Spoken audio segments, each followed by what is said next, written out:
नमस्कार,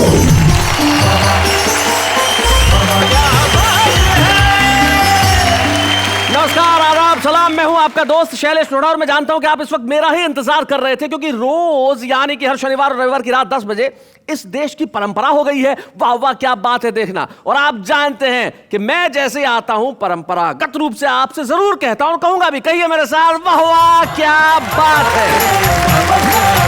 भाई परंपराएं किसी भी देश की धरोहर होती है और हमारे देश तो परंपराओं का देश है। हमारा देश सभ्यताओं का देश है, भाषाओं का देश है, बोलियों का देश है, शब्दों का देश है। और वहां पे जो कुछ परंपराएं बड़ी कमाल की परंपराएं, पूरी दुनिया में कोई ऐसा देश नहीं होगा जहां माँ बाप के पांव छूने की परंपरा होगी, लेकिन हमारे यहाँ है। दिवाली के दिन दिए जलाएं, ये परंपरा हमारी है। होली के दिन हम रंगों से खेले, ये परंपरा हमारी है। लेकिन कुछ परंपराएं ऐसी होती है जैसे कि साहब बहस करना, ये हमारे ही देश में एक परंपरा बड़े खास है।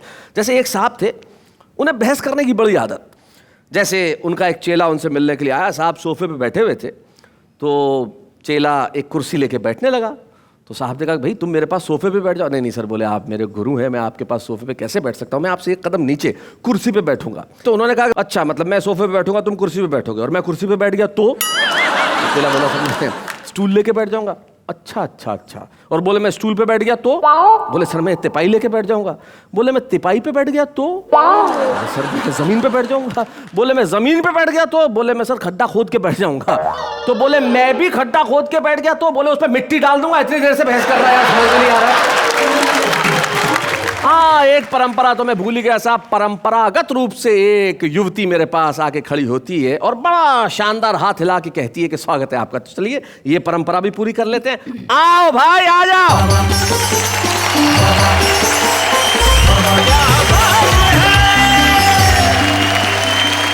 नमस्कार। पारंपरिक परंपरा को प्रामाणिकता से निभाते हुए आप सबका स्वागत करती हूँ। एक मिनट, इस वाक्य का अर्थ समझा दें मेरा।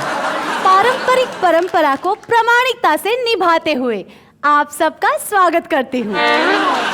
अर्थ हम बाद में समझेंगे। सबसे पहले हमारे आने वाले कवियों के लिए कहते हैं, वाह वाह क्या बात है।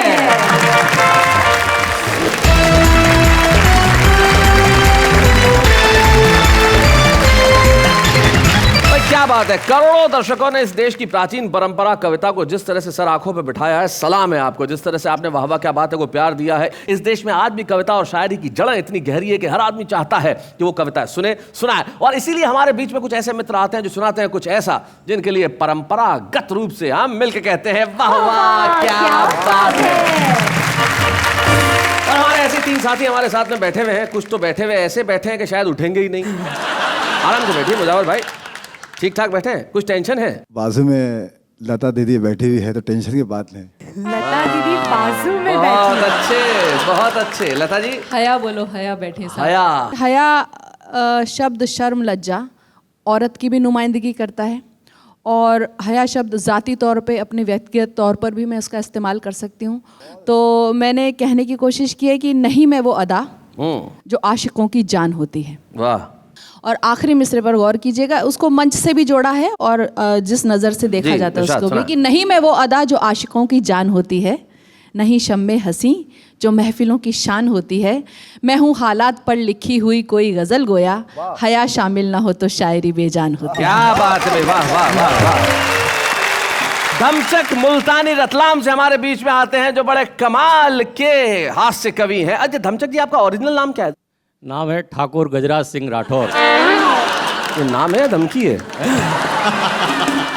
तो फिर आप ये ठाकुर साहब एकदम धमचक कैसे हो गए? ये हास्य व्यंग का जब कविताएं में करने लगा जी, तो पहली मुलाकात जब मेरे काका हाथरसी से हुई जी, तो उन्होंने मुझे कविता सुन के उन्होंने कहा यार तो बड़ा बमचक है। अच्छा। और बमचक धीरे धीरे धमचक हो गया। तो आइए इस महफिल की शुरुआत करते हैं, और महफिल की शुरुआत में तो धमचक होना चाहिए साहब। तो हम धमचक मुल्तानी जो रतलाम से हमारे बीच में आते हैं, बड़े कमाल के कवि, उनका अंदाज बड़ा निराला है। तो ठाकुर साहब जरा आइए, हम आपके लिए जरा तालियां बजाएंगे। धमचक मुल्तानी साहब।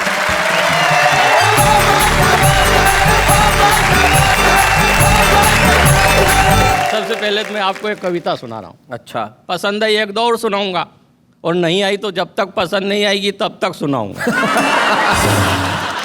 अभी शैलेश जी, पूरे देश में भ्रष्टाचार की दमचक मची हुई है। अब अधिकांश लोगों को पता नहीं कि भ्रष्टाचार कैसे चलता है। मैं आपको मूंगफली के माध्यम से बताना चाहता हूं कि भ्रष्टाचार कैसे चलता है। वाह, मूंगफली के माध्यम से भ्रष्टाचार, क्या बात है। कि स्कूल में स्कूल में बच्चों को एक दाने की मूंगफलियां बांटी जा रही थी।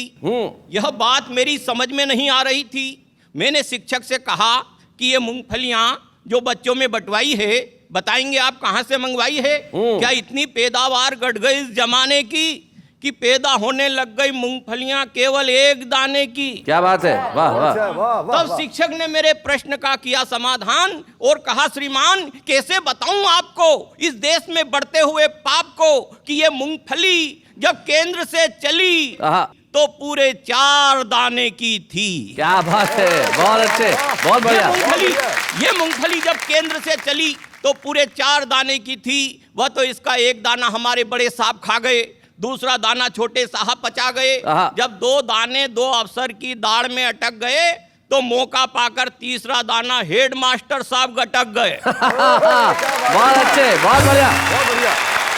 तो इस तरह की व्यवस्था चल रही आज देश में सरकारी खजाने की। ऊपर से मूंगफलियां तो आती है पूरे 4 दाने की, मगर भ्रष्टाचार की आंधी में बह जाती है। जनता तक आते आते 1 दाने की रह जाती है। क्या बात है, वाह वाह, बहुत बढ़िया, बहुत अच्छा। अब हम तो हमारे हिंदुस्तान में घूमते हैं, कभी समुद्र जाते हैं, कभी प्लेन में यात्रा करते हैं, कभी ट्रेन में यात्रा करते हैं, कभी कभी टैक्सी में यात्रा करते हैं, और बहुत सारे ऐसे अवसर आते हैं जब हमें बसों में भी यात्रा करना पड़ती है जी। मुझे याद आ रहा है, एक सीट पर 2 महिलाएं बैठी हुई थी और दोनों आपस में लड़ रही थी। एक महिला बोली कि इस खिड़की को बंद कर दो, मुझे सर्दी लग रही है, निमोनिया हो जाएगा, मैं मर जाऊंगी। दूसरी महिला बोली, नहीं मुझे गर्मी लग रही है, इस खिड़की को खोल दो, नहीं तो मेरा दम घुटेगा, मैं मर जाऊंगी। इतने में पीछे से एक यात्री बोला, पहले इस खिड़की को बंद कर दो ताकि एक का दम घुटे और वो मर जाए, फिर इस खिड़की को खोल दो ताकि दूसरी को निमोनिया और वो मर जाए, और जब दोनों मर जाएं तो हम सब शांतिपूर्वक यात्रा करें। पीछे से इतने में कंडक्टर बोला, सांच को आंच नहीं है। अरे आप जिस खिड़की के लिए लड़ रही हैं उसमें कांच नहीं है। चले जी, मैं अपनी पत्नी सहित एक बार मैं परिचालक की सीट पे बैठ गया। इतने में कंडक्टर आया, बोले उठो। मैंने कहा क्यों उठो? बोले ये परिचालक सीट है। मैंने कहा इसीलिए बैठा हूँ। बोले क्या मतलब? मैंने कहा मतलब साफ है, ये मेरी परी न मैं इसका चालक।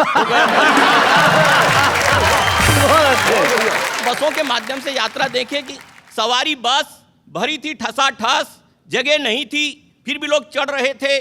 कुछ लोग चढ़ने के लिए कुश्तियां लड़ रहे थे। कंडक्टर जो मन में आए बोलता था, यात्रियों को कपड़ों की पोजीशन से तोलता था। मैंने कंडक्टर से कहा ये खटारा कब जाएगा? वह थोड़ी देर सोचकर बोला जब कचरा भर जाएगा। फरमाइए, मैंने कहा एक टिकट चाहिए। वो बोला कौन सी क्लास का दूं, फर्स्ट का, सेकंड का या थर्ड का? प्रश्न सुनकर मैं आश्चर्य में पड़ गया। मैंने कहा कंडक्टर तुम्हारा भेजा तो नहीं सड़ गया? अरे बड़ा विचित्र सवाल है, ये सवारी बस है या कि सिनेमा हॉल है? वो बोला 3 बात मत कीजिए, लेना हो तो टिकट लीजिए, अन्यथा जाइए, चलते फिरते नजर आइए। मैंने कहा प्लीज इतना तो समझाइए, फर्स्ट सेकंड व थर्ड में तकरीबन कितने रुपयों का अंतर आएगा? वो बोला अंतर इस प्रकार आएगा, जो फर्स्ट क्लास का टिकट खरीदेगा वो सीट पर अड़ा रहेगा, जो सेकंड क्लास का टिकट खरीदेगा वो खड़ा रहेगा, और जो थर्ड क्लास का टिकट पाएगा बस खराब होने पर धक्का लगाएगा। इतने में कंडक्टर ने घंटी बजाई, ड्राइवर बोला कर भला सो हो भला, और इसी उच्चारण के साथ मध्य प्रदेश का आर्यभट्ट चला। मध्य प्रदेश का आर्यभट्ट, भाई बहुत बढ़िया, क्या बात है, बहुत अच्छे। बस चली, धक्का आया, मैं पास खड़ी एक महिला से टकराया, भबक कर बोली ओ सूरदास दिखाई नहीं देता, सब पता चल जाएगा जब एक ही घूंसे में चौकटे का डिजाइन बदल जाएगा। उसकी बात सुनकर मेरे मन में क्रोध के भाव जगे। फिर सोचा इस महिला के कौन मुंह लगे। उसके साथ वाले सज्जन से कहा बाबूजी अपनी बीबी जी को समझाइए, बिला वजह डांट रही है, ऊपर से भेजा चाट रही है। सज्जन भंग के नशे में थे, तुनक कर बोले होश में तो हो मिस्टर, बीबी होगी तुम्हारी, मेरी तो है सिस्टर। इतने में कंडक्टर हस्तक्षेप करते हुए बोला भाई साहब व्यर्थ क्यों झंझटों में पड़ते हो, लड़ने की इतनी तमन्ना है तो चुनाव क्यों नहीं लड़ते हो? जीत जाओगे बंगले की हवा खाओगे, यहाँ लड़ोगे सीधे जेल जाओगे। जेल का नाम सुनते ही मेरे शरीर में सन्नाटा छा गया और मुझे पता ही नहीं चला मेरा रतलाम कब आ गया।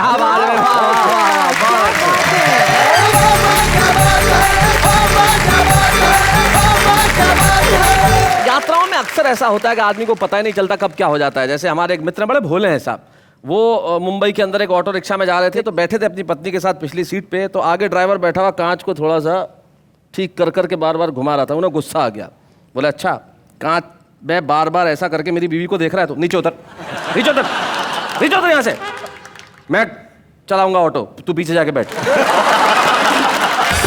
यात्राओं में से और खासतौर पे बस की यात्राओं में से जिंदगी के कई अर्थ भी हमें मिल जाते हैं। डॉक्टर स्वाति लोढ़ा ने मुझे एक कहानी सुनाई थी जो मुझे याद आती है और बड़ी खूबसूरत कहानी थी कि एक ऐसे ही खटारा बस का ड्राइवर और एक जो हमारे जो कथाएं पढ़ते हैं, धार्मिक कथाएं पढ़ते हैं, वो संत साधु या कथावाचक आप कुछ भी कह दें, तो कथावाचक और बस का ड्राइवर दोनों की मृत्यु एक साथ हो गई और दोनों ऊपर पहुंचे तो जो अंदर स्वर्ग के बाहर जो दरबान था उसने पूछा भाई क्या करते हो, तो पहले ने कहा भाई मैं तो बस चलाता हूँ, लोकल बस एक शहर में। बोले अच्छा तुम स्वर्ग में जाओ।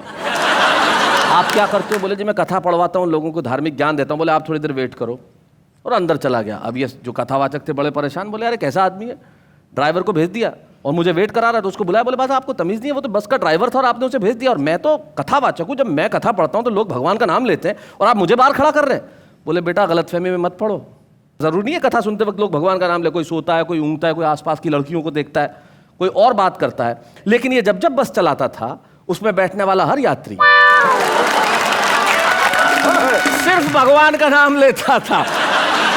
तो जिंदगी की यात्रा में बहुत सारी चीजें हमें ऐसी सुनने को मिलती है जो हमें कुछ सिखा जाती है। ये शायद इसी देश की परंपरा है कि हम कथाओं में, कहानियों में, कविताओं में, शायरी में, गजलों में कुछ ऐसा सिखा देते हैं लोगों को कि वो जिंदगी को खूबसूरत बनाता है। आइए इस और खूबसूरत जिंदगी को और खूबसूरत बनाए, हम बुलाएं लता हया को। और लता से मैं एक अनुरोध जरूर करूंगा। लता, हमारे देश की बड़ी प्राचीन परंपरा है, बसंत पंचमी 2 दिन पहले ही गई है और बसंत पंचमी के दिन हम माँ सरस्वती का, माँ शारदा को प्रणाम करते हैं, उनकी पूजा करते हैं। तो मैं चाहता हूं कि तुम एक माँ सरस्वती की वंदना जरूर सुनाओ। लता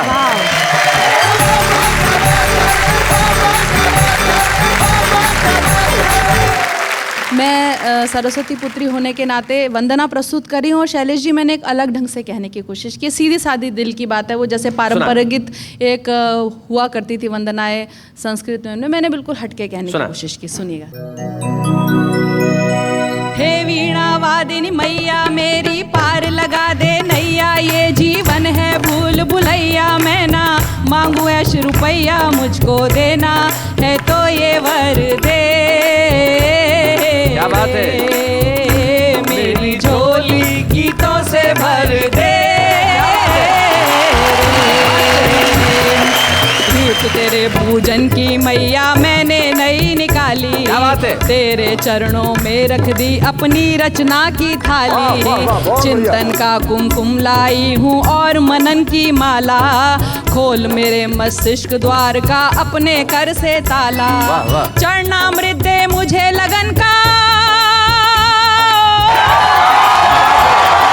चरणामृत दे मुझे लगन का और प्रसाद सृजन का, बस इतनी कृपा कर दे। हे वीणा वादिनी मैया मेरी पार लगा दे नैया, ये जीवन है भूल भुलैया, मैं ना मांगू ऐश रुपैया, मुझको देना है तो ये वर दे। मेरी झोली गीतों से भर दे रे, जो उसकी कृपा ना हो तो मैं भी क्या कर पाऊं। क्या बात है, मैं अज्ञानी जो मैया लिखवाए लिखती जाऊं। क्या बात, रचनाएं सब उसकी दासी, सेवक है ये अक्षर। क्या बात है, मेरी कल्पना और सोच सब उसके नौकर चाकर, करूं उम्र भर उसकी सेवा, करूं उम्र भर उसकी सेवा, और ये चाहूं मेवा, बस मुझको सोच प्रखर दे। वीणा वादिनी मैया मेरी पार लगा दे नैया, ये जीवन है भूल भुलैया, मैं ना मांगू ऐश रुपैया, मुझको देना है तो ये वर दे। मेरी झोली गीतों से भर दे रे। क्या बात, वाह वाह, क्या बात है लता जी। सही कहा आपने लता जी। सचमुच आपने जो मांगा कि मेरी झोली गीतों से भर दे, तब मुझे कवि की 2 पंक्तियां याद आती है। वो बहुत बढ़िया बात कहते हैं। वो कहते हैं कि मुस्कुराती जिंदगानी चाहिए और काव्य में ऐसी रवानी चाहिए, सारी दुनिया हो जाती है अपनी, बस एक उसकी मेहरबानी चाहिए। वाह वाह, और आपने उनकी मेहरबानी मांगी, बहुत बहुत खूबसूरत ढंग से सुनाया। क्या बात। जी बहुत बहुत शुक्रिया। और अब मैं एक गीत प्रस्तुत कर रही हूँ। मैंने एक बुलबुल के ज़रिए बताने की कोशिश की कि बुलबुल जंगल से उड़कर यहाँ शहर में आ जाती है। भ्रष्टाचार है, महंगाई है, सियासत है, दहेज है, जो भी समस्या उनको मैंने अपने तरीके से कहने की कोशिश की।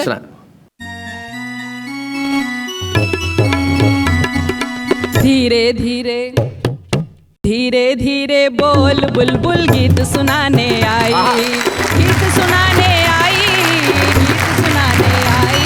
कुछ गीत प्यार के, कुछ बहार के, कुछ श्रृंगार के लाई। हालांकि मुझे अच्छा लग रहा है, म्यूजिक बज रहा है। मुझे इस गीत के लिए कई लोगों ने बोला कि वीडियो बनवा डालिए जी। वो तो नहीं बना, लेकिन आपका वीडियो बन रहा है। आज वीडियो बन रहा है। कहते हैं ना कि मौसम भी है, मौका भी है, दस्तूर भी है, तो आज आप भी है, गीत भी है, म्यूजिक भी है और मुजावर भी है। भाई क्या बात है, वीडियो तो बन रहा है।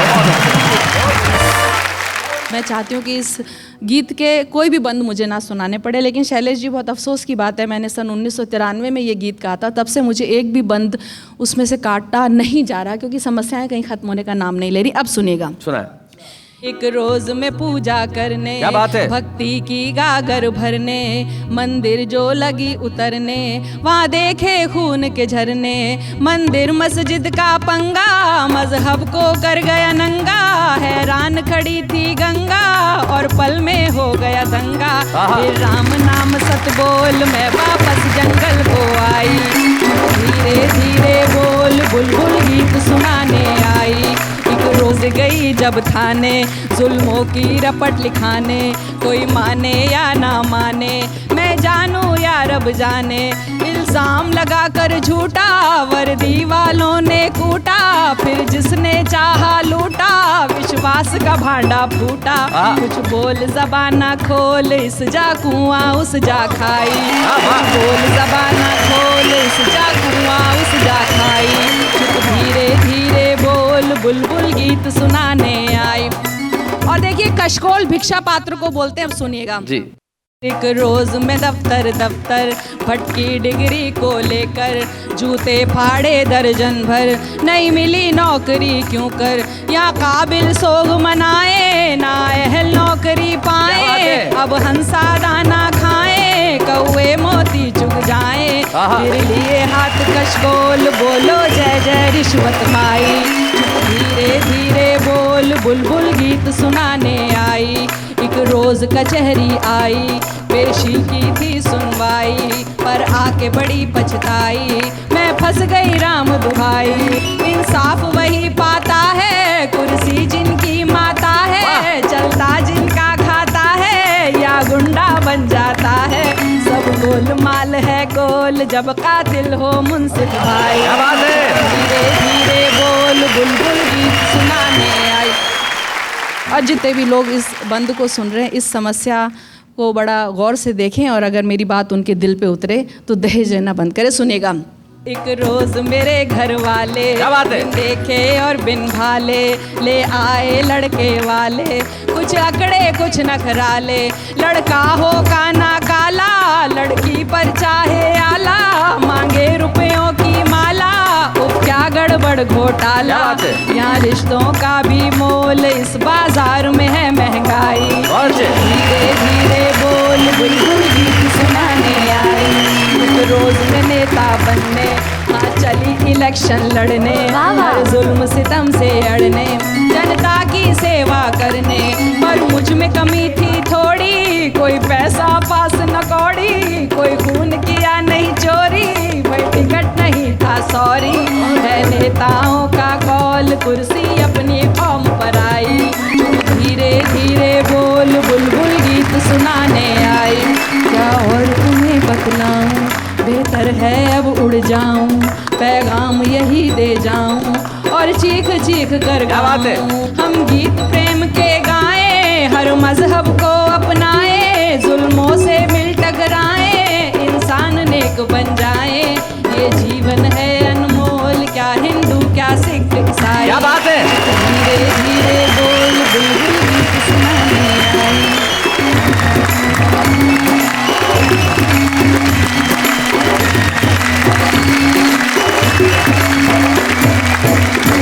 भाई क्या बात है, बुलबुल ने कमाल का गीत सुनाया। समस्याएं बहुत है, लेकिन इन समस्याओं के बीच में से हंसी निकालना ही तो हमारी जिंदगी है। तभी तो कृष्ण बिहारी नूर साहब कहते हैं कि जिंदगी से बड़ी सजा ही नहीं, जिंदगी से बड़ी सजा ही नहीं, और क्या जुर्म है पता ही नहीं। इतने हिस्सों में बट गया हूं मैं कि अपने हिस्से में कुछ बचा ही नहीं। वाह वाह। लेकिन आपके और हमारे हिस्से में बची है हंसी, और उस हंसी के लिए हमारे बीच में एक ऐसा शायर है जिसका अंदाज तो साहब कमाल का है। किसी भी चीज की नकल की जा सकती है, इनके अंदाज की नकल नहीं की जा सकती है। एक ही है, वन पीस, मुजावर मालेगांव।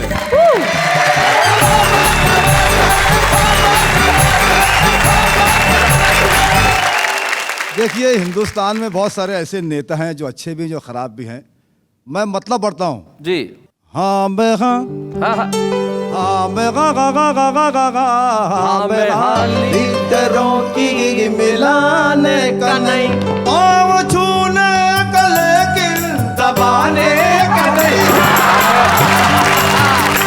पहला शेर पढ़ता हूँ, देखिएगा जी। छोड़कर अपने आंगन के तालाब को, छोड़कर अपने आंगन के तालाब को, छोड़कर अपने आंगन के तालाब को गंद नालों में डुबकी लगाने।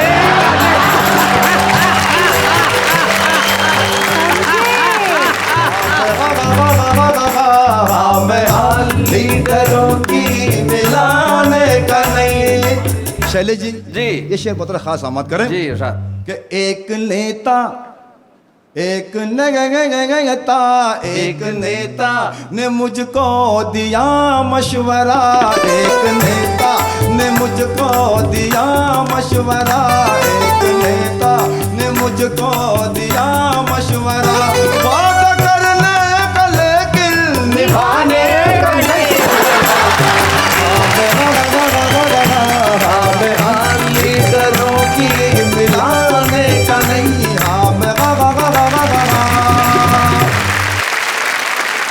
शैलेश जी जी। मुझे 7 साले हैं। अब वो लोग जो मेरे साथ हरकत करते हैं जी, मैं एक एक साले की हरकत हाजिर करता हूँ, देखिएगा। मतलब 7 शेर हो गए आपकी गजल में, एक साले का एक शेर। भाई क्या बात है। घर में झगड़े लगा दिए साले,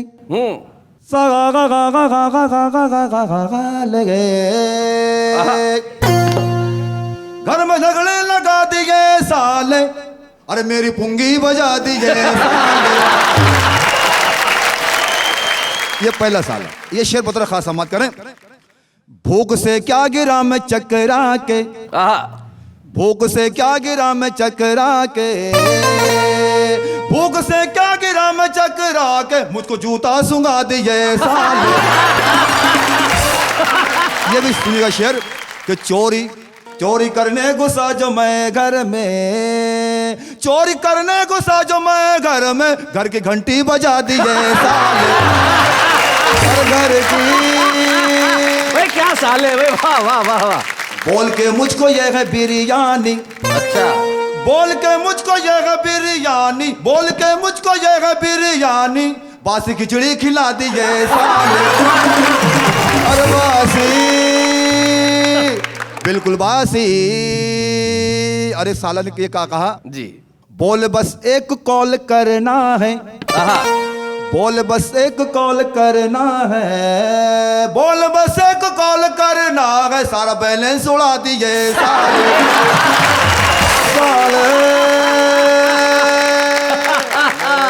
बहुत अच्छे मुजावर मियां।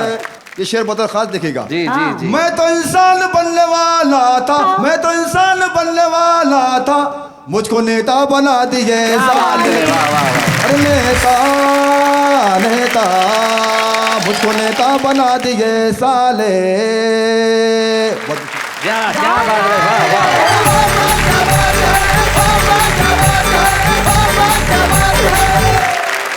भाई क्या बात है मुजावर मियां, आपने कमाल कर दिया, बहुत अच्छा। जो आखिरी शेर पढ़ा वो तो निश्चित तौर पे तंज का एक बहुत बढ़िया शेर था। तब दिलजीत सिंह रील साहब हैं हमारे भोपाल के, एक बड़े पुराने शायर हैं, उनका एक शेर मुझे अचानक याद आ गया। वो कहते हैं एक नेता कहीं खो गया है, यार कहीं आदमी तो नहीं हो गया है। ये इस देश की हकीकत है, और आपने उस हकीकत को जिस तरह से बयान किया भाई कमाल कर दिया। और आपके जो 7 साले हैं आपके, हर दिन आपका हफ्ते का जो 1 साले के नाम है, ईश्वर करे उन्हें लंबी जिंदगी बख्शे खुदा। तो हफ्ते के 7 दिन है जिनके सालों के नाम ऐसे मुजावर मियां के 7 सालों को हम करते हैं प्रणाम। फुर्सत में हम पूछेंगे क्या है उनके नाम, लेकिन इस वक्त एक अल्प विराम।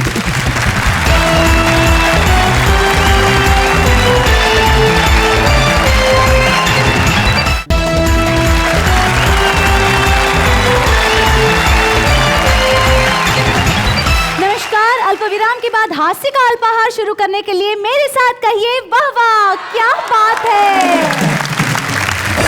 बहुत बड़ी बात है। मेरे साथी कहाँ गए? शैलेश जी कहाँ हैं आप? विशेष मेहमान आने का टाइम हो गया है, उनका सेगमेंट है। और ये तो बता दीजिए कौन है हमारे विशेष मेहमान आज के? कहीं दूर जब दिन ढल जाए, शाम की दुल्हन बदन चुराए, चुपके से आए, मेरे ख्यालों के आंगन में कोई सपनों के दीप जलाए, दीप जलाए। वाह शैलेश, क्या बात कही है महफिल में। महफिल में कैसे कह दे किसी से दिल बंध रहा है, एक अजनबी से हाय करे अब क्या जतन, सुलग सुलग जाए मन, भीगे आज इस मौसम में लगी कैसी पानी सारे गा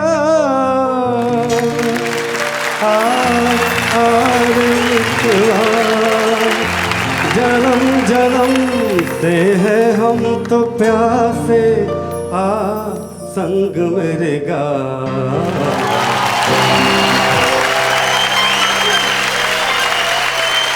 मैं जानता हूं इस वक्त आप बेताब होंगे जानने के लिए कि हमारे विशेष मेहमान कौन हैं। हम अभिनेता लोग भाग्यशाली होते हैं कि हमारे चेहरे कैमरों पर दिखते हैं और आप जानते हैं कि हम कौन हैं, लेकिन वो नगमे जिन्हें अभिनेता फिल्मी पर्दे पे गुनगुनाते हैं उनके पीछे कौन होता है शायद आप उनकी शक्ल नहीं जान पाते, लेकिन वो उन्हीं की कलम का जोर होता है जो हमें मजबूर कर देता है झूमने के लिए, गाने के लिए, तालियां बजाने के लिए। कौन ऐसा शख्स होगा जो कहीं दूर जब दिन ढल जाए सुने और उसके आंसू न बहे? कौन ऐसा शख्स होगा जो जिंदगी की ये परिभाषा न जानता हो कि जिंदगी कैसी है पहेली हाय, कभी ये हंसाए कभी ये रुलाए।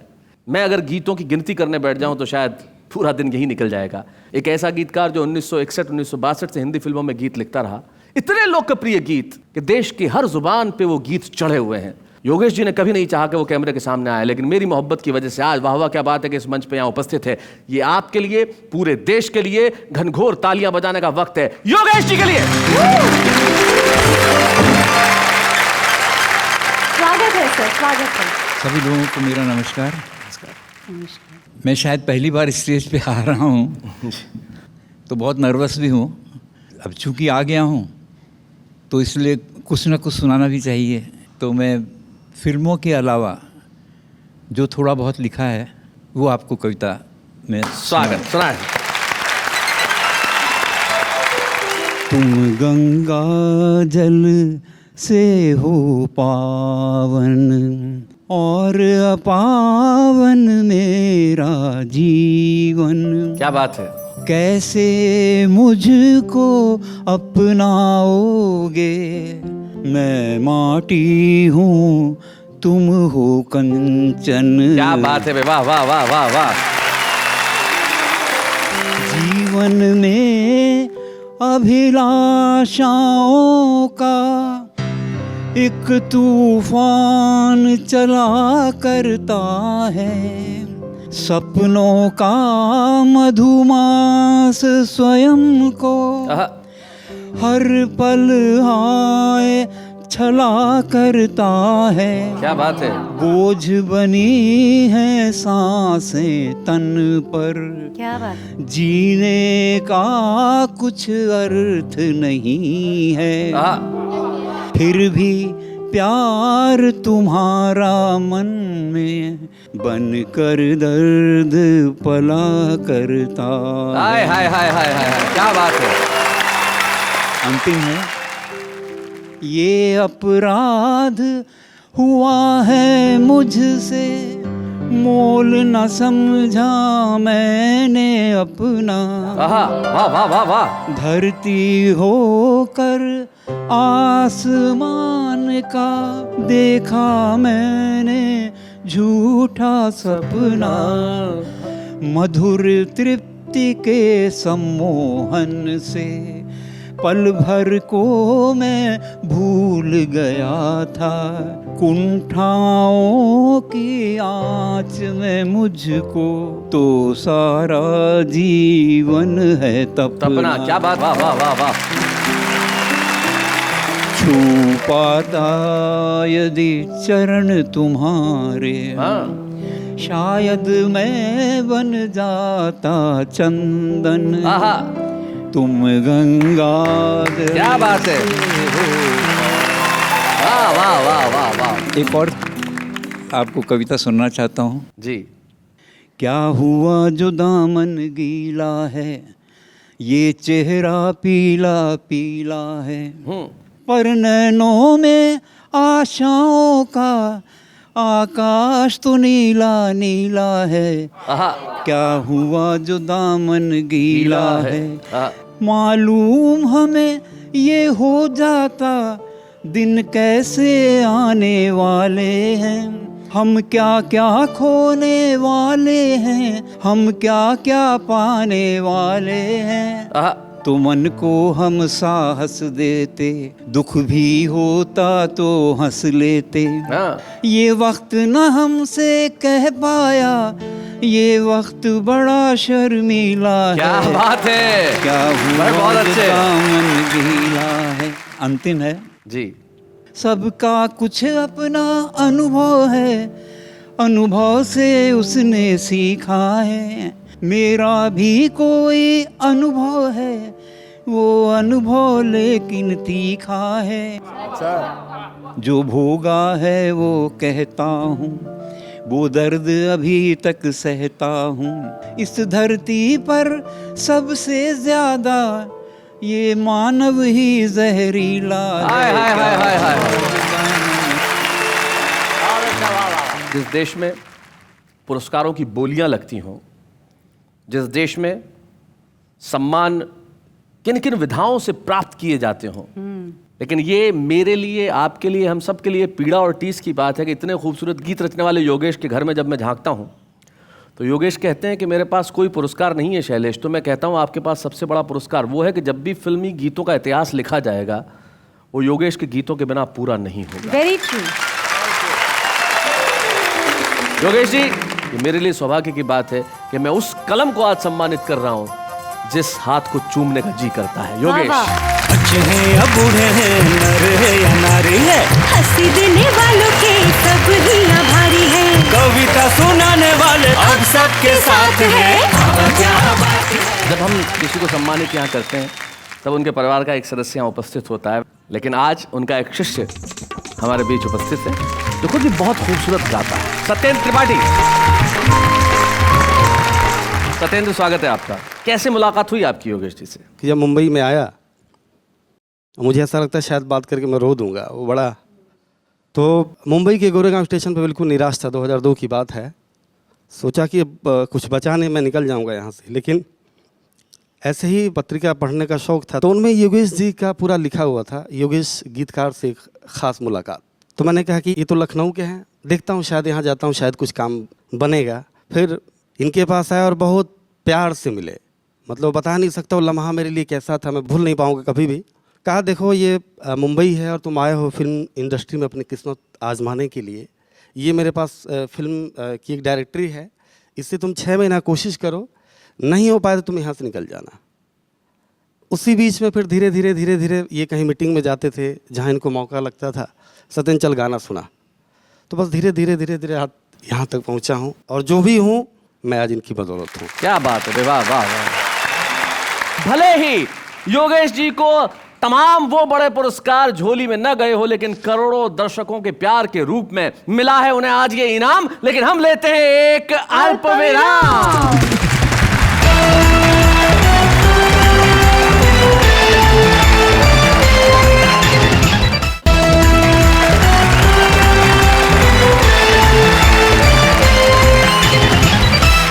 आपका उसी कार्यक्रम में जहां पे कई सारी परंपराएं निभाई जाती है, जहां हंसने की परंपरा है, खुश रहने की परंपरा है, तालियां बजाने की परंपरा है, ठहाके लगाने की परंपरा है, और सबसे बड़ी परंपरा ये कहने की वाह वाह क्या बात है। और जिस तरह से हमारे देश में खूबसूरत कविताएं सुनने की परंपरा, एक परंपरा ये भी है कि हर व्यक्ति कविता लिखता है। कोई ऐसा व्यक्ति है ही नहीं जो कविता ना लिखता हो। 1 लाइन की, 2 लाइन की, 3 लाइन की। आम आदमी कैसे लिखता है, जरा देखते हैं। प्यार ने इंसान को कैसे क्या बना दिया, किसी को कवि तो किसी को कातिल बना दिया। 2 फूल का बोझ ना उठा सकी मुमताज, शाहजहां ने उसके लिए ताजमहल बना दिया। मेरे दोस्त तुम भी लिखा करो शायरी, तुम्हारा भी मेरे जैसा नाम हो जाएगा। जब तुम पर पड़ेंगे आलू टमाटर तो रात के खाने का भी इंतजाम हो जाएगा। वादा है आपकी दोस्ती खास रहेगी, यादों की झलक दिल के पास रहेगी। नहीं भुला पाएंगे आपको और आपकी दोस्ती को, जब तक आपके नाम की स्पेलिंग याद रहेगी।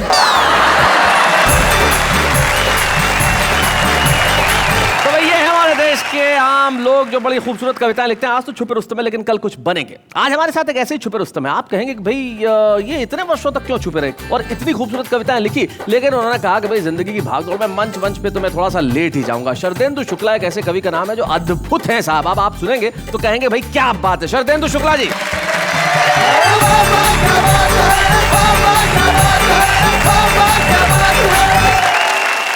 आप सबको प्रणाम करता हूं और अपने दिल की बात इन पंक्तियों के माध्यम से जी डंके की चोट पर सुनाना चाहता हूं कि खूब उड़ाने के लिए पैसा लक्ष्मी को मनाना चाहता हूं, आजीवन खर्च करने के लिए यमराज पटाना चाहता हूं। क्या बात है, बहुत अच्छे। इन टेंशन के मारों को फिर भला सहलाएगा कौन, इसलिए अंतिम सांस तक सबको हंसाना चाहता हूं। वाह वाह वाह, बहुत अच्छे, क्या बात है, बहुत बढ़िया शुक्ला जी, बहुत अच्छे।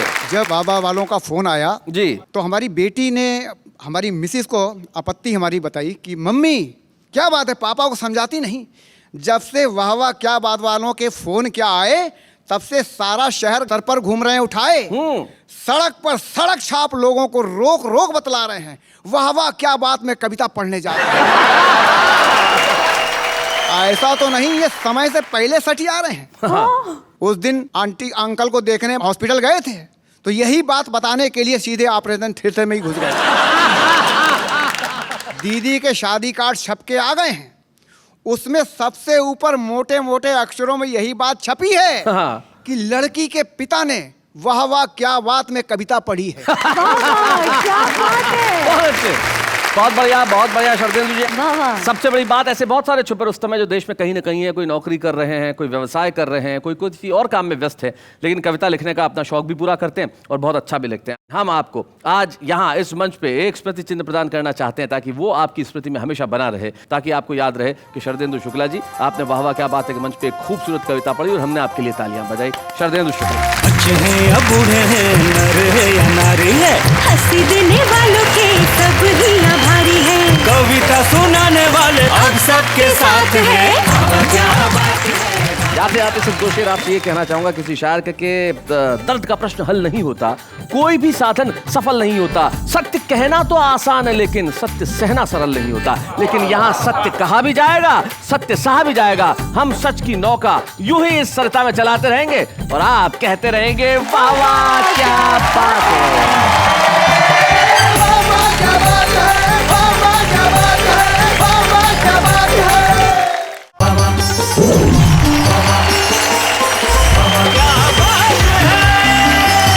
नमस्कार, मैं हूं आपका दोस्त शैलेश लोढ़ा और मैं जानता हूं कि आप मुझे देखते ही खिल उठते हैं, क्योंकि आप जानते हैं कि मैं यहां हूं खुशियों और हंसी का वाहक और लेके आया हूं कुछ ऐसा कि आप मेरे साथ मिलकर कहेंगे वाह वाह क्या बात है। पर जिंदगी में और कुछ किया जाए ना किया जाए, लेकिन लोगों से अच्छा व्यवहार जरूर किया जाना चाहिए। ये बात हम बचपन में हमारे बच्चों को सिखा देते हैं। जैसे एक बच्चा अपने मम्मी के पास आया, बोले मम्मी मम्मी हमारे पड़ोस में जो नए अंकल आए ना, उन्होंने मुझसे बहुत बातें की। बोले बहुत अच्छे बेटा, मैं ना कहती थी कि तुम किसी से अच्छा व्यवहार करोगे तो बातें करेंगे। क्या कहा अंकल ने? अंकल ने कहा आगे से मेरे आंगन में कदम रखा तो टांग तोड़ दूंगा। अब ऐसे व्यवहार की अपेक्षा हम नहीं करते, लेकिन जिंदगी के अंदर व्यवहार अच्छा किया जाना चाहिए। आपके पास है क्या किसी दूसरे को देने के लिए? आइए अभी से शुरू करते हैं। मैं आपके लिए मुस्कुराता हूँ, आप मेरे लिए मुस्कुराइए और हम दोनों मिलकर कहते हैं वाह वाह क्या बात है। तो आइए अब बुलाते हैं उसे जिनका व्यवहार कब कैसा हो जाए या तो वो खुद जानती है या भगवान जानता है। मिलते हैं मेरे साथी से।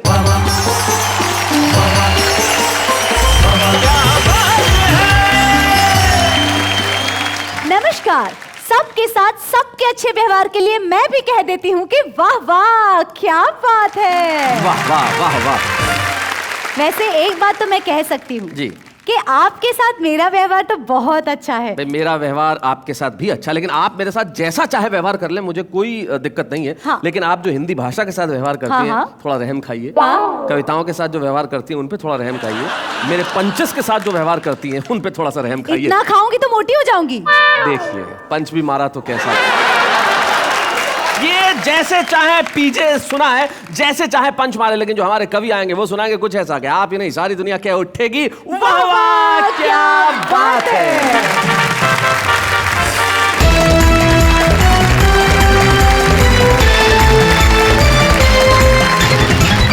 भाई स्वागत है आपका उस कार्यक्रम में जहां हम सारी दुनिया से अपेक्षा करते हैं कि वो अच्छा व्यवहार करे, और हम भी ये चाहते हैं कि हम अच्छा व्यवहार करते रहें। और इससे अच्छा व्यवहार क्या हो सकता है कि हम लोगों को हंसाते हैं। हम कोशिश करते हैं कि वो खिलखिलाते रहें और मुस्कुराते रहें। उसके लिए हमारे साथ होते हैं हमारे कवि मित्र, हमारे शायर दोस्त, जो करते हैं कुछ ऐसा कि हम और आप क्या उठते हैं। वाह वाह क्या बात है। आइए मिलते हैं हमारे साथियों से। सबसे पहले जो कवि मित्र, शानदार सूट पहना हुआ है, ग्रे सूट पे लाल बटन, आए हाय हाय हाय हाय मार ही डाला है। क्या बात है, एकदम टंच। और इनका नाम भी ऐसा है, सुरेंद्र यादवेंद्र, जैसे कवियों का कोई जोड़ा आ रहा हो। लेकिन जब आते हैं तब सिंगल ही आते हैं। और राजस्थान में कोटा के पास एक कस्बा है बारां, तो ये 12 से मंगवाए गए हैं। जोरदार तालियों के साथ हम स्वागत करें सुरेंद्र यादवेंद्र। सुरेंद्र यादवेंद्र के पास जो बैठे हैं वो गंगापुर सिटी एक कस्बा है, वहाँ रहते हैं इन दिनों अलवर में। ये आयुर्वेद अधिकारी हैं। इनका नाम गोपीनाथ जी है और इनका जो तखल्लुस है, इनका जो उपनाम है, उसकी भी कहानी है। क्या? गोपीनाथ जी ने पहले सोचा कि मैं अपना नाम उपेक्षित रखूंगा। फिर गोपीनाथ जी कई वर्षों तक उपेक्षित रहे। फिर इन्हें लगा कि नहीं यार, मैं तो चर्चित हूँ, मैं उपेक्षित कैसे हो सकता हूँ। तो ये गोपीनाथ चर्चित हो गए और इन दिनों निश्चित तौर पे बड़े ही चर्चित हैं, बड़े ही कमाल के हैं। तो गोपीनाथ जी चर्चित हमारे बीच में है गंगापुर सिटी से। भाई क्या बात है। और उनके बाद जो बैठे हैं, मेरे ख्याल से इस देश के कवि सम्मेलन के श्रोताओं को और मुशायरे में जाने वाले हर उस दर्शक को ये बताने की जरूरत नहीं है कि ये कौन है। एक ऐसा व्यक्तित्व, एक ऐसा शायर जो इस दुनिया में न जाने कितने मुल्कों में वो गए, कितने लोगों ने उनके आसपास पीएचडी की, कितने शेर उन्होंने कहे और कितनी गज़लें लोगों को उनकी याद है। और जब लोग कहते हैं कि जिस वक्त राहत बोलते हैं तो सिर्फ राहत बोलते हैं। डॉक्टर राहत इंदौरी। तो आइए इस महफिल की शुरुआत करते हैं। मैं चाहता हूं सुरेंद्र यादवेंद्र आए, जोरदार तालियों के साथ हम उनका स्वागत करें।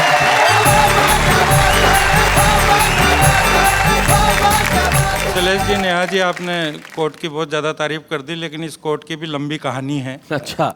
और इसकी कहानी ये है कि मैंने इन 25 सालों में जो जो कोट खरीदे, तो धर्मपत्नी ने सारे कोट सूट बेच बेच के कोई भगोनी खरीद ली पीतल की, कोई डेगची खरीद ली, बर्तन ले लिए, तपेला खरीद लिया, डिनर सेट खरीद लिया। 25वीं एनिवर्सरी तक आते आते हालत ये हो गई कि मैंने किचन के बर्तन बेच बेच के ये सूट खरीद लिया। बात पत्नी की चली है, मैं वहीं से अपनी बात शुरू करता हूँ। स्वागत। इस कविता का शीर्षक है कहानी घर घर की। कि पत्नी बोली, प्यारे प्रियतम पास मेरे यहाँ जाओ तुम, मुझ में और मेरी सोतन में फर्क तर्क समझाओ तुम। ये उसका प्रश्न था। अब मेरा उत्तर सुनिए। मैं बोला के सुन मेरी प्यारी, सबसे पहला अंतर है तेरी आंखें गुर्राती हैं, उनमें जादू अंतर है। उसमें और तुझ मेरी सुन ले एक फर्क है बहुत बड़ा, तू पत्तल की पूड़ी लगती, वो डिनर का दही बड़ा। तू घूंघट में सिमटी सिमटी और वह खुल्लम खुल्ला है। अच्छा। तू बेसन की बर्फी जैसी वो प्यारा रसगुल्ला है। तू बेसन की बर्फी जैसी वो प्यारा रसगुल्ला है। वो लगती गाजर का हलवा और तू लगती सीरे से। नहीं बोला के अब तुम मेरा ज्यादा भेजा खाओ मत, पत्नी बोली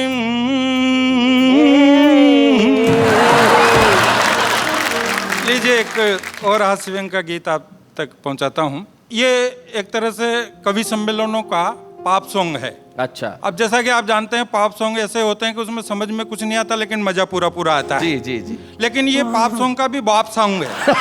इसमें समझ में भी आएगा, मजा भी आएगा। सुनिए कि चाहता तो मैं भी 4 चमचे पटाता, चाहता तो मैं भी 4 चमचे पटाता, चमचे पटा के मैं इलेक्शन लड़ जाता, जीत के इलेक्शन में मिनिस्टर बन जाता, लाल लाल बत्ती वाली गाड़ियों में घूमता, सत्ता की पी के शराब में नशे में झूमता, मिनिस्टर अफसरों की कुर्सियों को चूमता, हवाला का हलवा में भी चाव से खाता, हवाला का हलवा में भी चाव से खाता, पशुओं का यारा सारा चारा चर जाता, मैं भी मेरी पत्नी को मिनिस्टर बनाता, ऐसा चाहता ही नहीं, ऐसा करता ही नहीं, ऐसा करूंगा भी नहीं, पूछो क्यों? क्यों? क्योंकि टाइम नहीं मेरे पास, टाइम नहीं, टाइम नहीं मेरे पास, टाइम नहीं।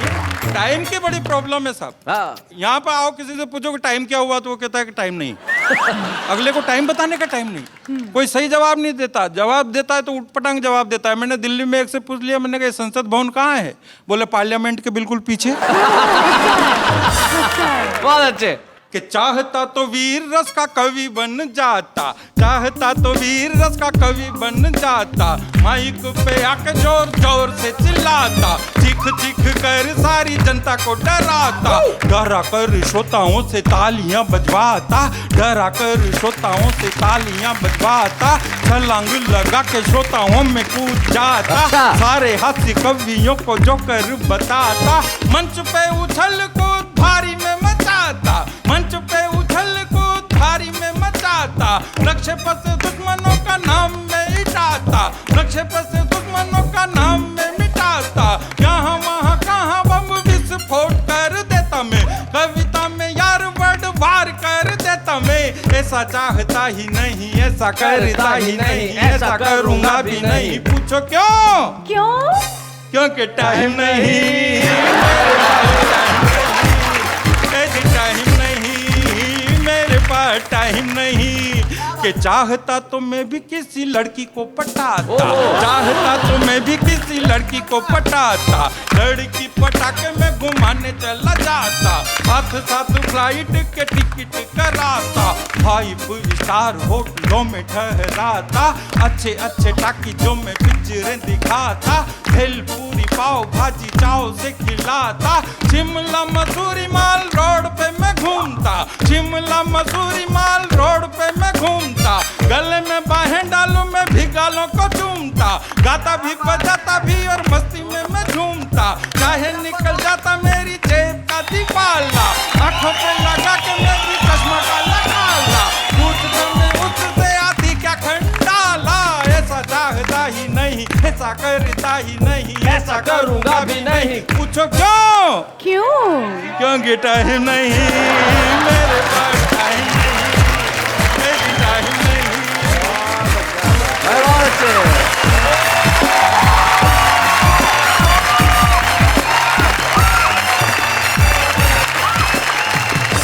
क्या बात है यादवेंद्र जी, आपने कमाल कर दिया। अरे भाई आपने यहाँ आने के लिए टाइम निकाला, वरना आप ये भी कह सकते थे कि टाइम नहीं। बहुत अच्छा, बहुत बढ़िया।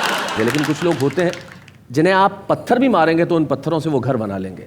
हमारे हास्य कवि ऐसे ही होते हैं, आप जितने दर्द उन्हें देंगे उतना आपको हंसाएंगे। क्या बात? उनके चेहरों पे मुस्कुराहट हमेशा जिंदा रहेगी। एक ऐसे ही कवि हमारे बीच में गोपीनाथ उपेक्षित, जो आएंगे और आपको हंसाएंगे। जोरदार तालियों से स्वागत करें।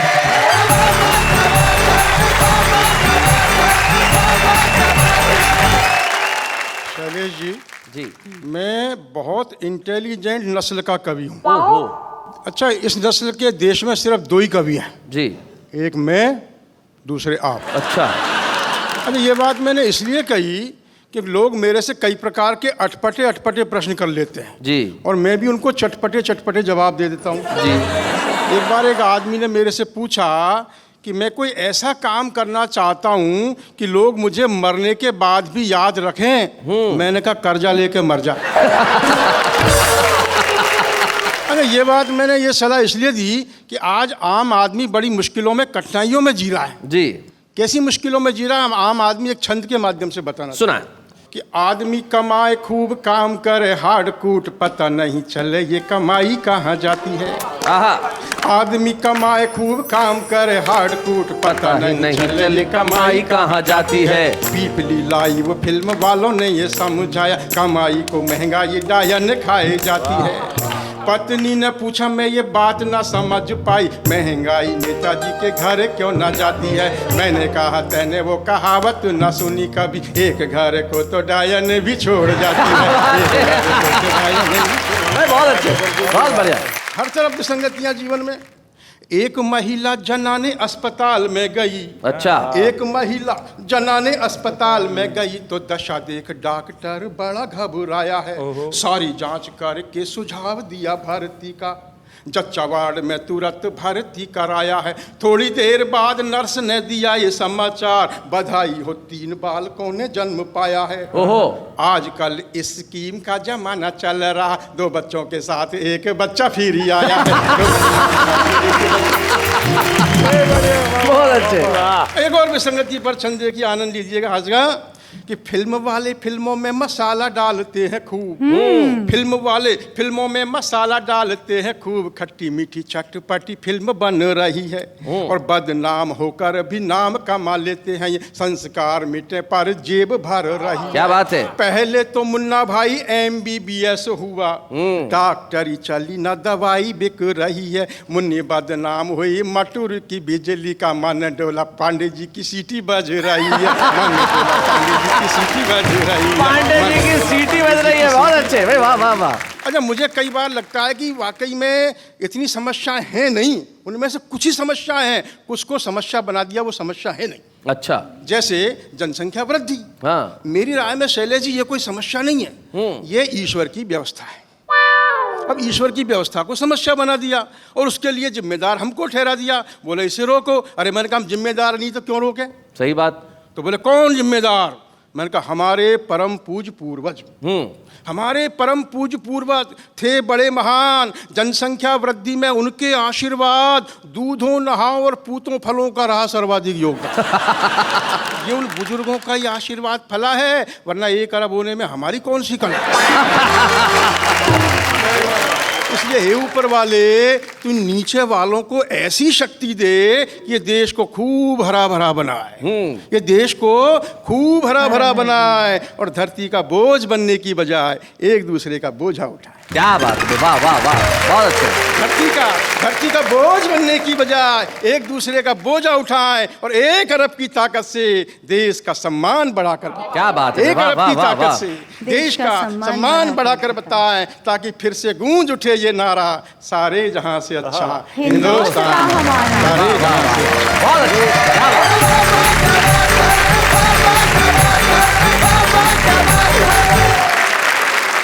गोपीनाथ चर्चित जी ने बहुत शानदार छंद सुनाए और अपनी कविता सुनाई। निश्चित तौर पे सारे जहां से अच्छा हिंदुस्तान हमारा, गोपीनाथ जी। लेकिन जनसंख्या वृद्धि, अब क्या करें साहब, इस देश में हाल ऐसे। एक महिला 12 बच्चे लेके बस में चढ़ी रहा था, तो कंडक्टर ने देखा, बोले बहन जी कुछ तो शर्म किया करो, आधे तो घर छोड़ के आती। बोले मुँह शर्म कर, आधे तो घर पे ही है। तो कंडक्टर ने फिर आगे पहुंचा, भाई 24 घर पे क्या परिवार कल्याण वाले आए नहीं थे क्या। बोले आए तो थे, स्कूल समझ के चले गए। तो जब हालात ऐसे हो तब क्या किया जाए, पता नहीं। चलिए भाई, नेहा ने तो कह दिया पता नहीं, वैसे पता सबको है लेकिन दिल है कि मानता नहीं, इसीलिए उन्होंने कहा कि हम 1 अरब हो गए। गोपीनाथ जी, आपके इस रिसर्च के लिए बहुत बहुत धन्यवाद। लेकिन कुछ लोग ऐसे होते हैं जो इस मुल्क में हैं, जिनके इन मुल्क में होने की वजह से हम कह सकते हैं कि सचमुच सारे जहां से अच्छा हिंदुस्तान हमारा। मेरे हिंदी कविता के और उर्दू शायरी के इस जीवन में मुझे नहीं मालूम कि कोई दूसरा कवि या दूसरे किस्म की कविता होगी या नहीं होगी, लेकिन मैं इतना निश्चित तौर पे कह सकता हूँ, दूसरा राहत इंदौरी नहीं होगा। राहत इंदौरी हमारे बीच में है। क्या बात है। शकीब जलाली पाकिस्तान के एक शायर है, उनका एक शेर मुझे याद आता है कि मुझको गिरना है तो खुद के ही कदमों पे गिरूं, मुझको गिरना है तो खुद के ही कदमों पे गिरूं, जैसे साया है दीवार पे कोई दीवार गिरे। डॉक्टर राहत इंदौरी।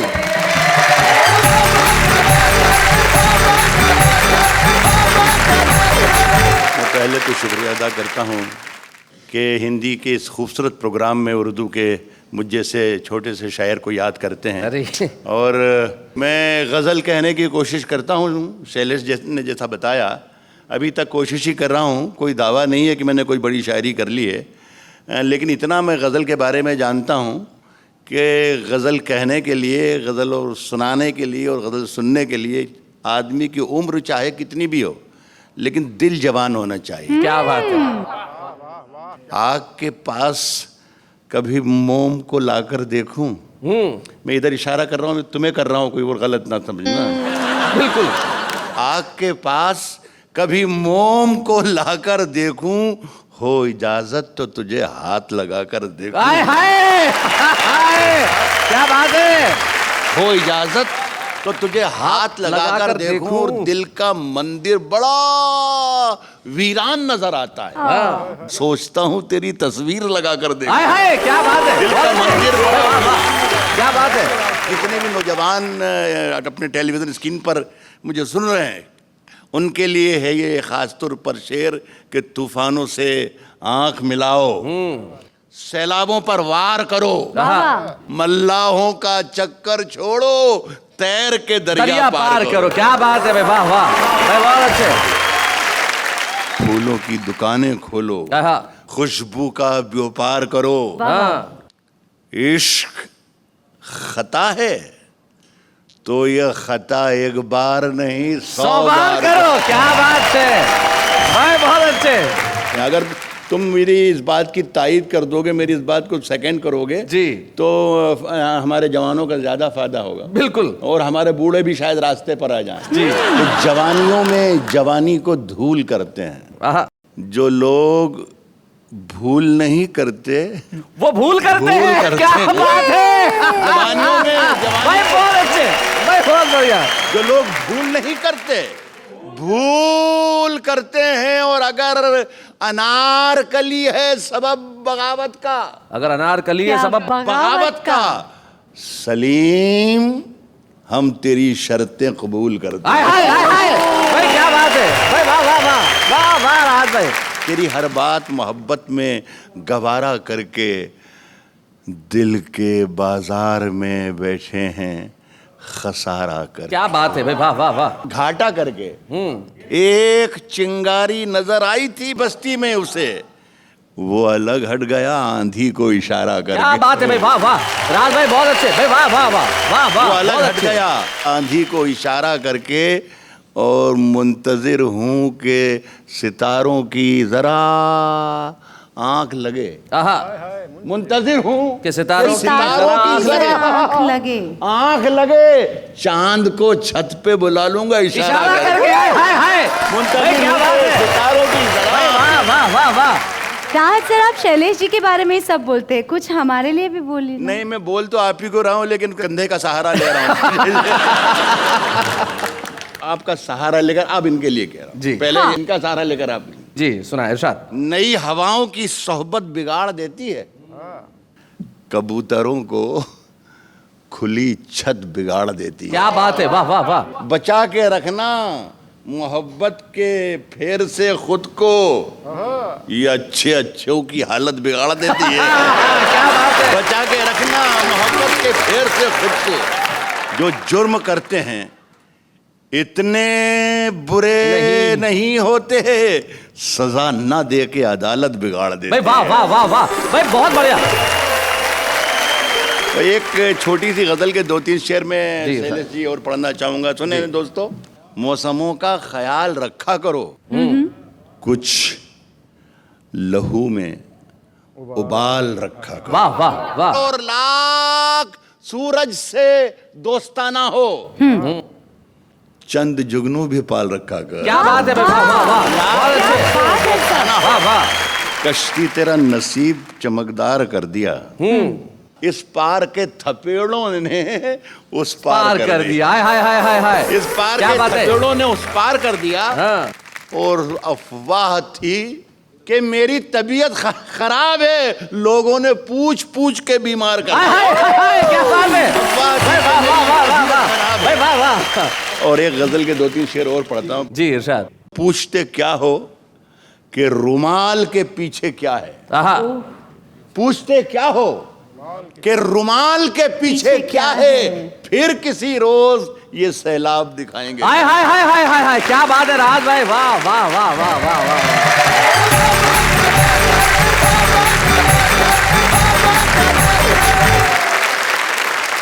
ये है राहत इंदौरी।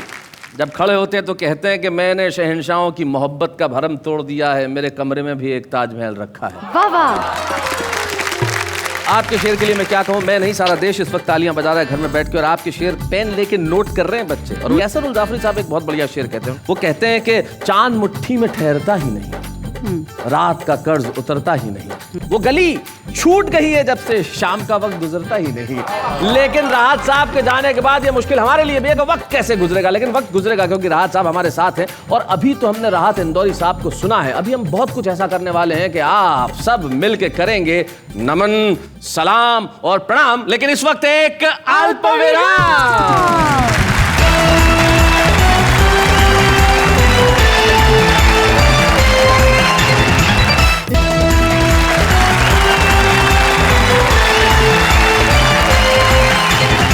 स्वागत है आपका उस कार्यक्रम में जहां पे कविताएं हैं, शब्द हैं और विचार है और हंसने का ही व्यवहार है, और जिसका नाम है वाह वाह क्या बात है। शैलेश जी, पति का अपनी पत्नी के साथ कैसा व्यवहार होना चाहिए? कैसा सवाल कर रही है। जो पति है उसे कुछ भी व्यवहार करने की इजाजत नहीं होती, जो पत्नी व्यवहार करे उसे स्वीकार कर लेना चाहिए। पति चुप रहे, इससे बढ़िया व्यवहार क्या हो सकता है। लेकिन आप अभी कुछ देर चुप्पी रखें, क्योंकि हमारे बीच में हमारे जो विशेष मेहमान आ रहे हैं, जब वो सुनाएंगे तो निश्चित तौर पे आपके मुंह से वाह वाह के सिवा और कुछ नहीं निकलेगा। राज साहब वो 3 विशेषताओं के धनी है। वो लिखते भी हैं, कंपोज भी करते हैं और उसे गाते भी। तो जब आपकी मोहब्बतों की शायरी की बात चली है तो मैं सोचता हूँ इस चीज को थोड़ा सा आगे बढ़ाया जाए, और हम लेके आते हैं अजय छिगरन को।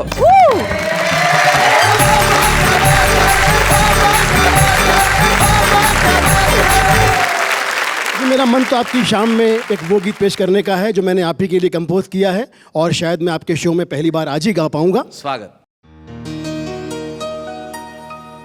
दो नैना नैनों में लहराए सारी रहना, मुझे इनके बिन कहीं नहीं है अब रहना। दो नैना, वाह वाह, दो नैना, क्या बात है, दो नैना, इनकी नशीली लहरों में घुलकर ख्वाबों के मोती चुनता रहूं। क्या बात है, यही तमन्ना है इन पे यूं ही रूमानी नग़्मे बुनता रहूं। बहुत अच्छे, क्या बात है अजय। मुझे और कुछ नहीं है कुछ कहना। दो नैना, भाई वाह वाह, बहुत बढ़िया। दो नैना, दो नैना, ताउम्र इनकी राहों में गर मैं भटकूं भी तो कोई गम नहीं है। नैनों के पीछे पीछे इकरार है ये इनके अलावा कोई भी दिल का हमदम नहीं है।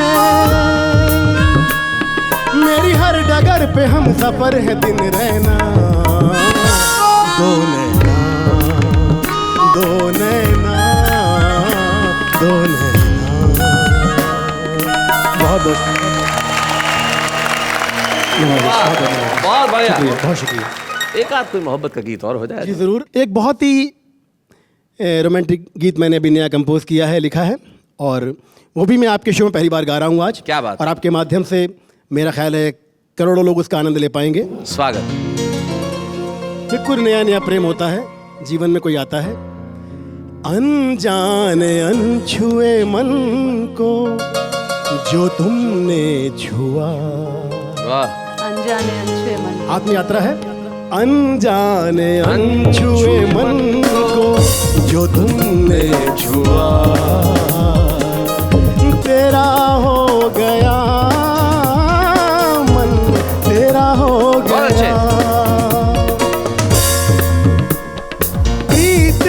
चंदन आंखों में घुल गया, रूप के गंगा जल से मन धुल गया, कर ले तान तू नगमों की जाने तू, धुंधले धड़कते मन को जो तुमने छुआ, तेरा हो गया मन, तेरा हो गया। बहुत अच्छे। तुमने देखा ऐसे कुछ मेरी ओर, पल में जुड़ गई जैसे जन्मों की डोर। क्या बात है अजय। तपते तड़पते मन को जो तुमने छुआ, तेरा हो गया मन, तेरा हो गया।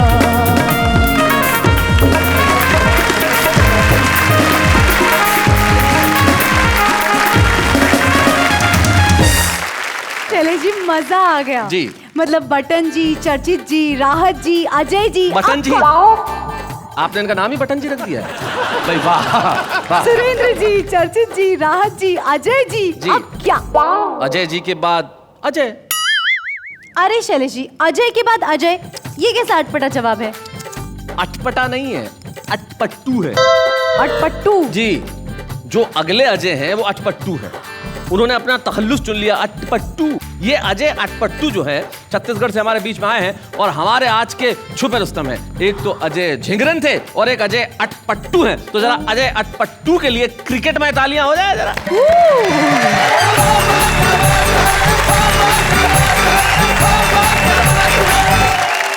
वाह वाह के इतने सारे एपिसोड में इतने सारे भयानक भयानक कवियों को झेलने के बाद में जीवित बचे श्रोताओं को प्रणाम करता हूं। अब ये हास्य समारोह तो भाई साहब मुझे ऐसे लग रहा है जैसे नेशनल हास्य समारोह हो। वो नेशनल हास्य समारोह इसलिए क्योंकि नेहा जी हैं, ने से नेशनल, हा से हास्य समारोह। तो मैं तो आपसे एक बात निवेदन करना चाहता हूं कि माना कि ये आपके सपोर्ट के लिए आई है, लेकिन आज अपने ड्रेस की मैचिंग इनने चर्चित जी से मिलाई है। सीधे सीधे बात शुरू करना चाहता हूं कि साहब जब टेलीफोन आते थे, पहले जब टेलीफोन आते थे तो तार वाले टेलीफोन आते थे। थोड़े दिन के बाद में ऐसा हो गया कि उसमें से तार गायब हो गया, खाली फोन रह गए। अब धीरे धीरे ये होगा कि इंस्ट्रूमेंट छोटे होते जाएंगे, छोटे होते जाएंगे, इंस्ट्रूमेंट गायब हो जाएंगे, लेकिन नेटवर्क फिर भी काम करेगा। कैसे? आज जब बच्चा पैदा होता है तो उसको लेके जाते हैं सरकारी अस्पताल में, इसको टीका लगा देना। लेकिन उस सदी में जब बच्चा पैदा होगा उसको मम्मी लेकर के जाएगी कस्टमर केयर सेंटर, बोलेगी इसको फलाने की सिम लगा देना। वो पूछेगा, बोले मेमोरी कितने जीबी की लगाऊं? बोले आधा जीबी की लगाना, 6 महीने का है, ज्यादा लोड नहीं ले सकता। बहुत अच्छे।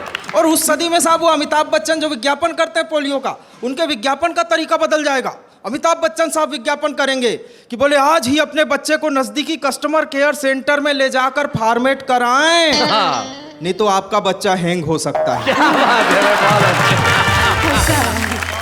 अब जब आदमी के अंदर में सिम लग रही है, उसके अंदर में चिप लग रही है, तो कहीं ना कहीं बैटरी भी तो फंसाओगे। और बैटरी का मामला खराब, बैटरी चार्ज करनी पड़ती है। अब बैटरी जब उसके अंदर में फंसेगी तो अपने देश के नारे बदल जाएंगे।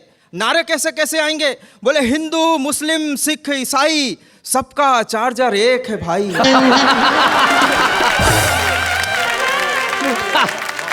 वो बड़ा गजब का सीन हो गया साहब। वो बैटरी को ध्यान में रखना और सीन सुनना कि सुहाग रात को पति ने पत्नी का घूंघट उठाया और उसके सुंदर रूप को लगा निहारने। निहारते निहारते अचानक पति सो गया। पत्नी सर पे हाथ रख के बोली, हे भगवान इसका बैटरी खत्म हो गया। और ऐसे दौर में फिल्मों के नाम कैसे आएंगे आप कल्पना करना। जब आदमी के अंदर में बैटरी लग रही है, फिल्मों के नाम बदल जाएंगे। बोले हम चार्ज हो चुके सनम, हम आपकी चार्जिंग में रहते हैं, और जब चार्ज हुए तो डरना क्या। फिल्मों के गाने बदल जाएंगे। बोले चार्ज करने वाले कभी डरते नहीं, जो डरते हैं वो चार्ज करते नहीं। बाप बेटी को विदा करेगा तो गाएगा, बोले बाबुल की दुआएं लेती जा जा तुझको सुखी संसार मिले, मैं कह कि कभी ना याद आए ससुराल में इतना चार्ज मिले। घर में पंडित जी आएंगे रिश्ता मिलाने के लिए, बोले लड़की कितने की, बोले 16 वाट की। लड़का कितने का, बोले 18 वाट का। हाँ तब तो रिश्ता पक्का। और मोबाइलों का तो यही हाल है साहब, बिना मोबाइल के किसी का काम ही नहीं चलता कि सर्वे भवन्तु मोबाइल सर्व मोबाइल बैलेंसम सर्व सीमे नेटवर्कम आउट गोइंग फटाक फट फट। और ये मोबाइल से हर आदमी दुखी है। मैं केवल 4 पंक्तियों में कहना चाहता हूं कि मोबाइल से सभी दुखी हैं, क्या डैडी क्या मैया हो। अच्छा।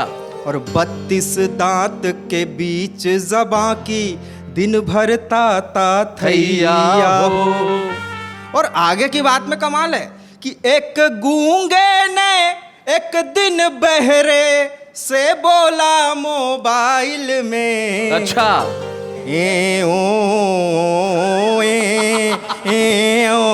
ऐया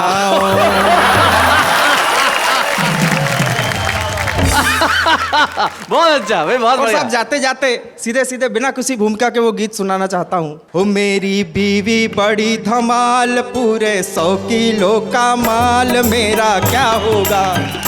और उसकी काया है विकराल, और मैं अब तक नरकंकाल, मेरा क्या होगा। अरे कौन जन्म का पाप के टुनटुन जैसी पत्नी हाय, और दम घुटता है मेरा जब वो मुझको गले लग गए। जिन जिन की पत्नियां ऐसी मोटी हैं उन पतियों के हिम्मत को प्रणाम करता हूं। अरे कौन जन्म का पाप के टुनटुन जैसी पत्नी हाय, दम घुटता है मेरा जब वो मुझको गले लगाए। एक ही झटके में मुझको ऊपर पार्सल करवाए, उसकी बाहों का जंजाल रे जैसे भुजवाला भूचाल, मेरा क्या होगा।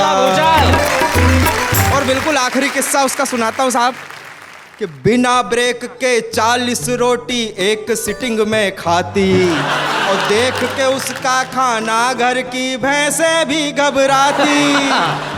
वो है मालपुआ रसताल, और मैं मूंग की पतली दाल, मेरा क्या होगा।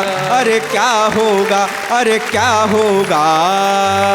भाई बहुत अच्छे भाई, बहुत बढ़िया। अजय अटपटू ने अपनी प्रतिभा का प्रदर्शन किया। अजय अटपटू एक बहुत छोटे से गांव में रहते हैं छत्तीसगढ़ में, बागबारा नाम है उस गांव का, लेकिन उस गांव से निकल के वो मुंबई तक आए छुपे रुस्तम में कविता पढ़ने के लिए, और बहुत आत्मविश्वास के साथ इन्होंने कविता पढ़ी। हमें इनके भीतर कविता पढ़ने की और कविता लिखने की क्षमता पूरी तरह नजर आती है, इसलिए हम इस मंच पे आज इन्हें एक स्मृति चिन्ह प्रदान करना चाहते हैं, ताकि ये छुपा रुस्तम एक छोटे से गांव से निकल के सारी दुनिया में अपना नाम करे। अजय अटपटू।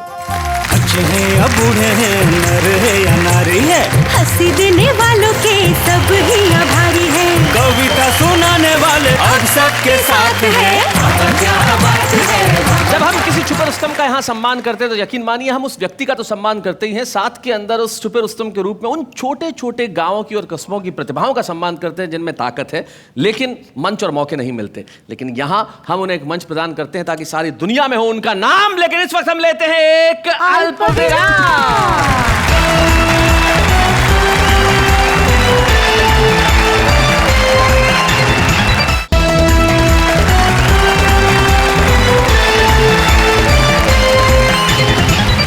स्वागत है आपका उस कार्यक्रम में जहां आप और हम मिलके हमेशा कहते हैं वाह वाह क्या बात है।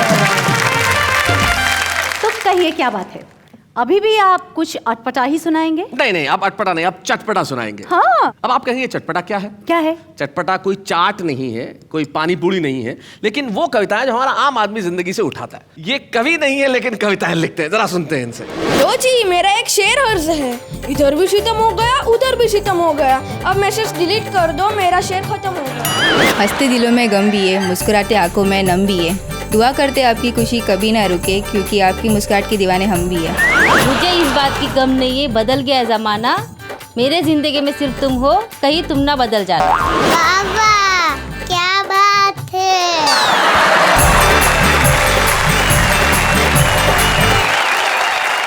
वाह वाह, मजा आ गया। मजा आ गया, बिल्कुल तुम्हारे टाइप की कविताएं थी ना, इसलिए। है ना? क्या बात है। लेकिन जिंदगी के अंदर देखिए कोशिश करते रहना चाहिए। जिंदगी में जरूरी नहीं है कि आप एक मिसरा लिख दें और वो शेर हो ही जाए, लेकिन कुछ लोग होते हैं जो जिंदगी में जो लिखते हैं वो भाई गजल हो न हो, लेकिन वो जो कहते हैं वो शेर जरूर होता है। क्या बात है। राहत इंदौरी एक ऐसे शायर का नाम है, न जाने हिंदी फिल्मों में कितने खूबसूरत गीत उन्होंने दिए और देते रहेंगे, लेकिन उनकी गजलें, उनके शेर इस देश के आम आदमी को याद है। और वाह वाह क्या बात है कि मंच पे उर्दू के ऐसे एक अजीम शायर का सम्मान कर रहा हूँ जिस पे इस सदी को और हमें गर्व होना चाहिए, डॉक्टर राहत इंदौरी। बच्चे हैं या बूढ़े हैं, नर है या नारी है, हंसी देने वालों के सब ही आभारी है, कविता सुनाने वाले अब सबके साथ है। राहत भाई, जब हम आपका सम्मान कर रहे हैं तो बड़ी खुशी की बात है हमारे लिए कि आपका बड़ा पुत्र सतलज यहाँ पे उपस्थित है, और सतलज हमारे लिए बड़ी खुशी की बात होगी कि आप इस मंच पे आप हम आपसे कुछ बात करें। जोरदार तालियां सतलज के लिए। सतलज, डॉक्टर राहत इंदौरी, इतना बड़ा नाम, इतना मकबूल शायर, और तुम उनके बेटे। कोई बचपन की ऐसी बात जब इन्होंने बहुत बुरी तरह डांटा हो तुम्हें? डाटा तो शायद अब तक नहीं है, लेकिन शायरी में ही डाटा है या नसीहत दी है, तो जिसको हम फॉलो करते हैं। कौन सा ऐसा शेर है जिसमें नसीहत दी? अगर अनारकली है सबब बगावत का, सलीम हम तेरी शर्तें कबूल करते हैं। जी। ये शेर लाखों करोड़ों लोगों ने सुना है, लेकिन कहा तो मेरे लिए ये सलीम तो शायद नहीं है। इसके अलावा भी शेर रहे हैं, जैसे कब्र के पत्थर के नीचे थी मेरी अय्याशियाँ और मेरे अमाल का साया मेरे बच्चों पे था। क्या बात है। शेर कहें कि मेरे बच्चों तुम जितना चाहो मुझे खर्च करो, मैं अकेला ही कमाने के लिए काफ़ी हूँ। क्या बात है। तकरीबन कई शेर हैं जो कदम कदम पे सपोर्ट करते रहते हैं, हिदायत देते रहते हैं, नसीहत देते रहते हैं। कोई इनकी ऐसी बात जैसे सुन के तुम्हें बड़ा आज भी हंसी आती हो कि मेरा ऐसा कोई वाकया हुआ हो कभी? लोग कहते थे कि राज साहब का कोई लड़का शायर बनेगा, तो राज साहब ने कहा था एक बार कि शायर और बेवकूफ़ ऊपर से आते हैं, बनाए नहीं जाते। जाते जाते इनसे पहले कि मैं विदा लूं, मैं आपसे एक छोटी सी बात पूछना चाहूंगा कि बकौल राहत इंदौरी क्या है, अगर एक शेर में आप अपने आप को कह सकें? प्लीज। जिस तरीके से हम जिंदा हैं, जिस तरीके से हम जी रहे हैं, जिस तरीके से हम कविता रचते हैं, बिल्कुल उसको मैं अपने 2 लफ्ज़ों में ये कह सकता हूँ जी कि हमसे पूछो कि गज़ल मांगती है कितना लहू। हमसे पूछो कि गज़ल मांगती है कितना लहू, सब समझते हैं ये धंधा बड़े आराम का है। क्या बात है। जाते जाते एक शेर किसी शायर का राहत साहब के नाम कहते हुए आपसे विदा लेते हैं कि वो महफिल में नहीं खुलता, तन्हाई में खुलता है। वो महफिल में नहीं खुलता, तन्हाई में खुलता है। समंदर कितना गहरा है, गहराई में खुलता है। वाह वाह क्या बात है।